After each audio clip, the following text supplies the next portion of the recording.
Ayan, magandang gabi po sa inyo lahat. Nandito po muli yung Lingkod Cell TV official muling nagbabalik. Ang Cell TVP sa ating pangalawang channel. Ayan.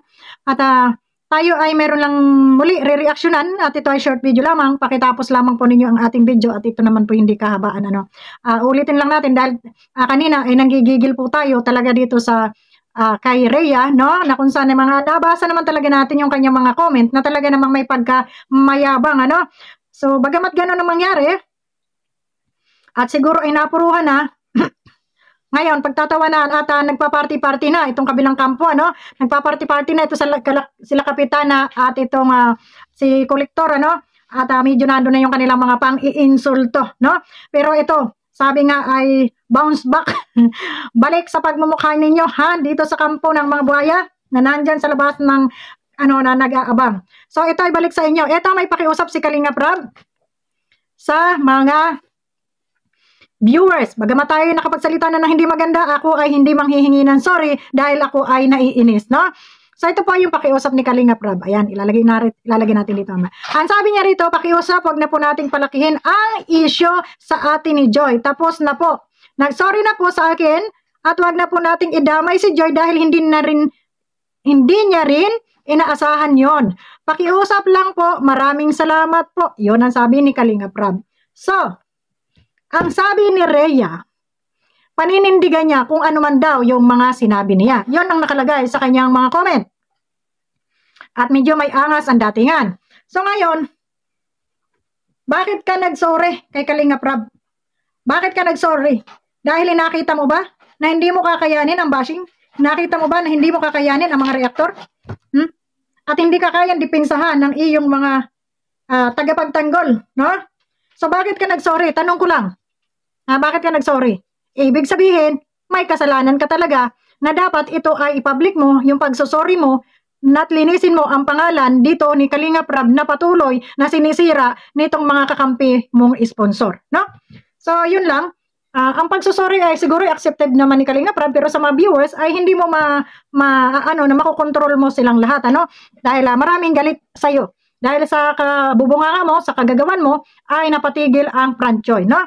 So, at ngayon, nagdiriwang ang kabilang kampo dahil diyan sa ginawa mo at hanggang sa iniinsulto itong si Kalinga Prab. Ngayon, ikaw naman yung makipaglaban, ipagtanggol mo si Kalinga Prab dito sa mga kakampi mong sponsor na niyuyurakan at inaalipusta itong mga taong tumulong sa'yo. Karapatan mo yan ipagtanggol kung nakikipaglaban ka nga dito sa social media, sa mga comment section, maangas ka. Dito mo ipakita yung angas mo, ipagtanggol mo si Kalinga Prab at patunayan mo na yung mga pinagsasabi mo dyan ay hindi totoo. Ipamukha mo dito kay Kapitana, dito sa mga anti-Kalingap. No?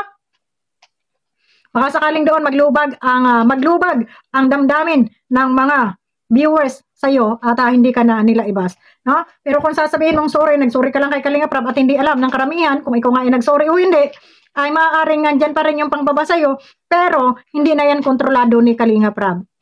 Pero kung ikaw ay magsosorry in public, sa mga sinabi mo, dahil hindi lang si Kalinga Prab ang nasaktan mo dito, pati mga viewers ni Kalinga Prab, baka sakali at para malaman din namin kung ano ang rason mo, bakit ikaw ay nagnangaw-ngaw ng ganyan.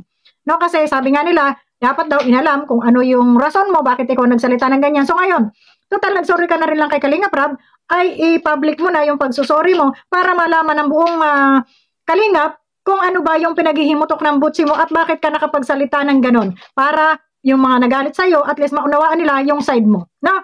Kahit ako, masasabi ko makapal yung pagmumukha mo dahil sa nakita nga natin na kayo ay tinulungan, tapos sa makikita natin ganon yung mga komento mo, na hindi naman namin alam kung ano ang dahilan mo dahil hindi mo naman sinasabi kung ano ang dahilan mo at saan ka nagbabase dyan sa iyong mga inaano.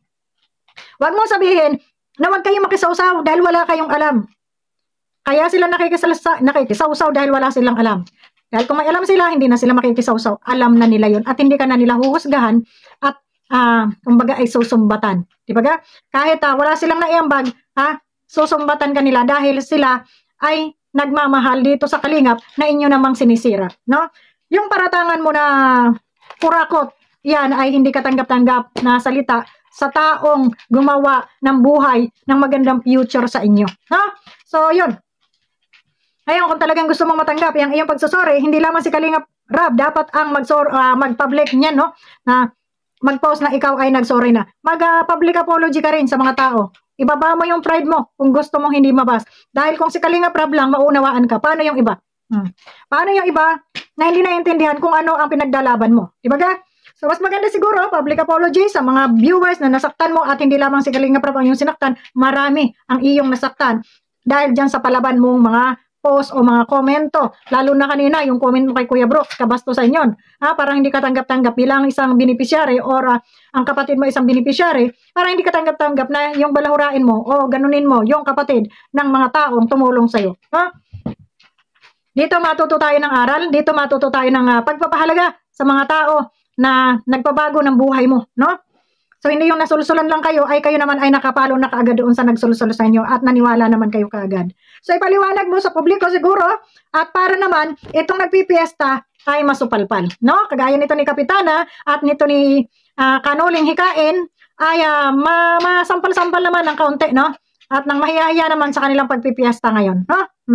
So, ang tanong dito, Kapitana, ano ka ngayon? Ibig sabihin, nagsorry yung iyong alaga, ay talaga naman gawa-gawa lang niya yung kwento at inggit siguro yung kanyang pinaiiral dito para doon sa kapatid, kaya ganun ang ginagawa niya. Hanggat hindi nagpa-public apology itong si Ria at hindi niya sinasabi kung ano ang dahilan niya sa publiko, ay patuloy na siya ay ibabas ng mga viewers natin pag nababanggit sila, ano.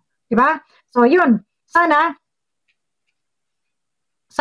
iwasan, lalo na kung kayo ay mga beneficiary ng Kalingap, iwasan ninyo yung mga ganong salitain, ano, dahil maraming nakamata sa inyo. Sabi nga sa Bisaya, matan pa sa pinya yung mga narito sa paligid sa inyo, maraming mata na nakatutok sa inyo. Kaya dahan-dahan kayo ng pagkilos ninyo, dahan-dahan kayo ng pananalita ninyo. Pero lang pag mga ano yan, hindi mga beneficiary yan at mga palaban. Ay yung kagaya ninyo.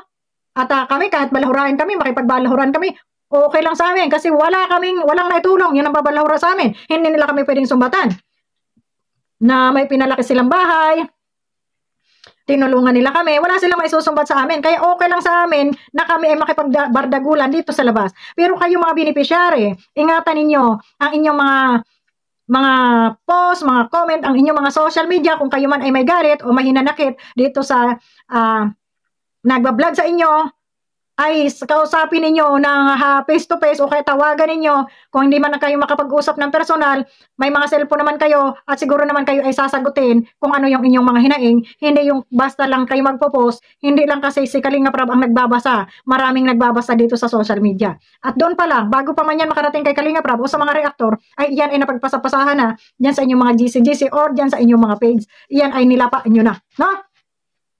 Kaya sa susunod, iwasan ninyo yung mga ganyang klaseng mga pa-post ninyo.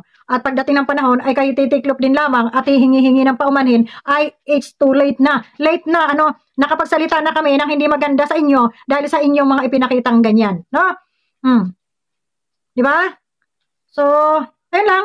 At yan, may pakiusap nga na wag nang ibas at wag idamay si Joy. Hindi naman talaga si Joy kadamay dito kasi alam ko, feel ko yan, hindi alam ni Joy yung mga pinagagawa ng kapatid niya na yan. Pero ang pinupunto natin dito, hindi man lang naisip ng kapatid na si Joy ang maaapektuhan dito sa ginawa nilang ito. So naman, maraming salamat and God bless.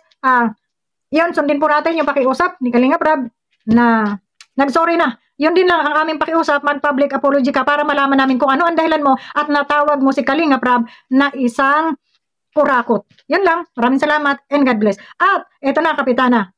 Asan ang asan ang angas mo ngayon? Ibig sabihin, itong inyong manok ay nag-apology na, nag-sorry na. Ibig sabihin, gawa-gawa niya yung kwento at may kasalanan talaga siya. Yun lang. Maraming salamat. Kapitana, walang barangay. Ayun.